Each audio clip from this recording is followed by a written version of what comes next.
Is looking cool really worth your life?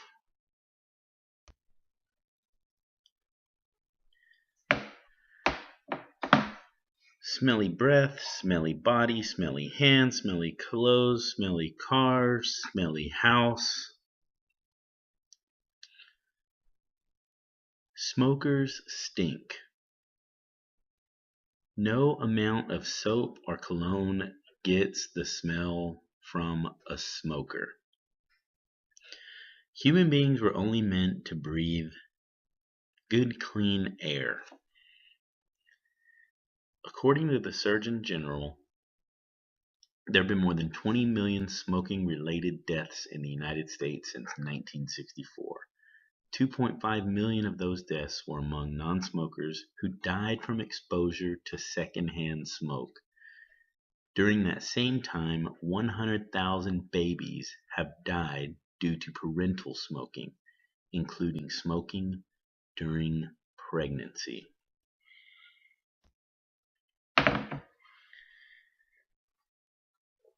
The problem with secondhand smoke is you're not even in control. You aren't even smoking cigarettes. So a smoker is not only killing themselves, they're killing you. You might wonder, where are these exposures happening? Well, where do people smoke? A lot of this is going on in public places. I just told you that smoking can cause death, it can cause cancer, it can even kill children. Now imagine if this was a person. Would we continue to welcome that person into our lives and accept them into our society as just a choice for anyone to make? We're talking about killing children, killing people, causing cancer, and you don't even have to be the one smoking. So what can you do about secondhand smoke? Well, you can say something about it. You don't have to tolerate secondhand smoke. A public place is not a place for someone to be smoking.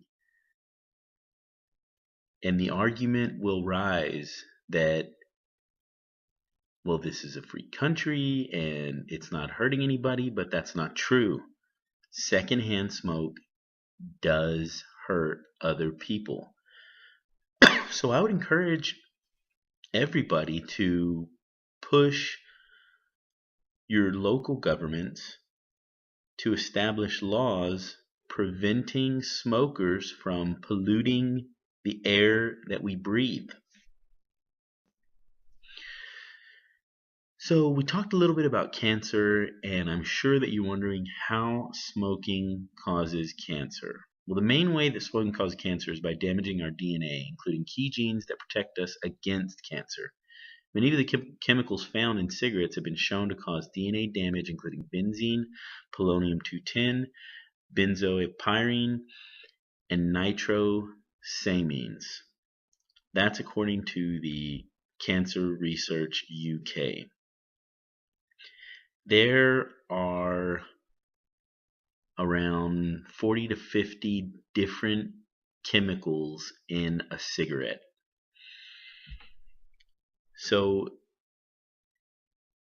you're not smoking a harmless plant. You are breathing in chemicals, deadly chemicals at that. Benzene is one of the chemicals in a cigarette, and it is known to cause cancer. The highest precautions are taken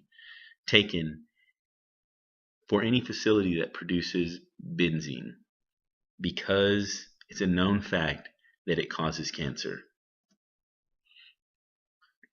So you might ask yourself, does not smoking mean that you won't get cancer? No, it doesn't mean that. People that don't smoke will continue to get cancer. There's a number of reasons.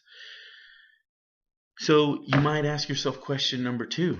If there's no promise I won't get cancer, well, why not just smoke? Well, I'd ask, why not just play Russian roulette every day? your chances of getting cancer from smoking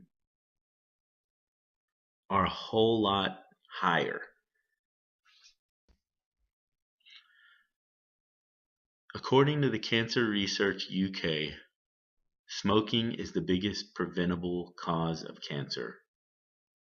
The biggest preventable cause of cancer. Imagine if nobody smoked. There would be no cancer from smoking. So here's some of the numbers on that. 93 billion is the cost to us for smoking related death and illness. It doesn't just affect the smoker. So anybody who smokes, you may want to ask them, what's your financial situation? Have you saved money for the cost for your medical care? Have you saved money to provide for your family once, you die or you're no longer able to provide for them? Because that cost is going to come back to the taxpayer. So $93 billion is what we're spending on smoking related deaths and illness. There's 27 million people in Texas. That's enough money to give everybody, $3,400. I wouldn't mind getting a $3,400 raise. It would be great. Now, the cost of a pack of cigarettes is around $6.50. So if you have a pack a day habit, you're spending about $2,300 every year. You're just smoking it away.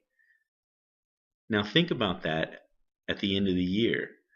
You could have $2,300 more dollars in your pocket, but instead the remnants of that are sitting in your lungs and on your clothes and all over your house and in your vehicle. Smoking has been banned in bars and restaurants in most cities. There's laws against smoking in public places. So it's very inconvenient at this point. A lot of people want to go into a bar and maybe enjoy a cigarette, but there's a lot of people that want to go into a bar and enjoy just a drink and maybe a meal and not have to deal with cigarette smoke. So I look at this as a good thing. Everybody has to be in that building. So as a business owner, you want to make your facility comfortable for everybody. If all your business is from people who smoke, well then have at it.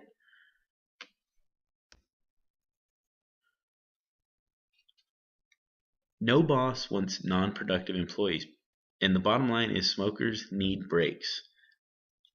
I can definitely relate to this. I, in some ways, would enjoy working with smokers because we were always having to break, always having to take breaks. I wasn't as knowledgeable about secondhand smoke, but I know that a lot of the day for smokers is smoking. So that goes into some employees banning smoking during work completely or on company-owned property. If you're in the oil field, smoking is a fire hazard. If you're going to work in a chemical plant or a refinery, good luck finding a place to smoke.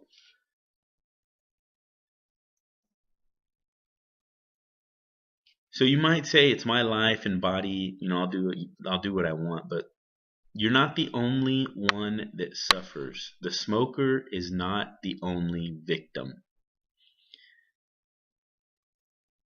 Everybody around them is affected by their decision to smoke, and that goes into the illness. Now, it may extend even further to people that a smoker doesn't even know, because it goes back into the cost of taking care of that person. And that cost is spread out among society. So it's not fair that someone's able to destroy themselves, knowingly destroy themselves, and you just leave everyone else to pick up the pieces. So, what has smoking done for you? If you ask yourself this question, how have you benefited from smoking? Has it made you more money? Has it made you more productive? Has it enlightened you? What has smoking done for you? And I'll give you some time to think about that.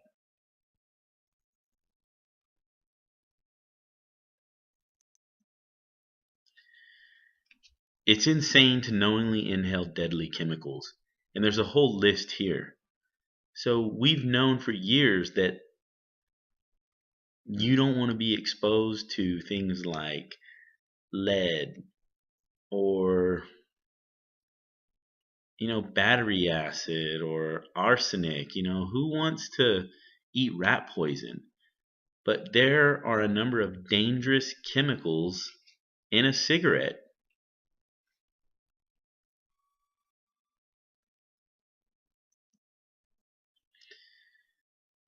It is a fact. Smoking cigarettes can cause cancer. Nuclear waste causes cancer. So if you see a sign stating there's nuclear waste, you stay away from that because it causes cancer. Smoking causes cancer. Smoking can be deadly. Jumping into fast moving traffic can be deadly. Smoking is also deadly.